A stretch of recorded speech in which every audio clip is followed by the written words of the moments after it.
itong sa'yo ay tunay at totoo.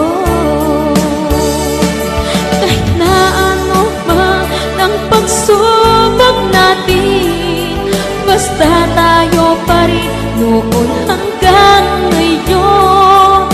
Ingatan mo at iingatan ko, hindi ka ipagpapalik.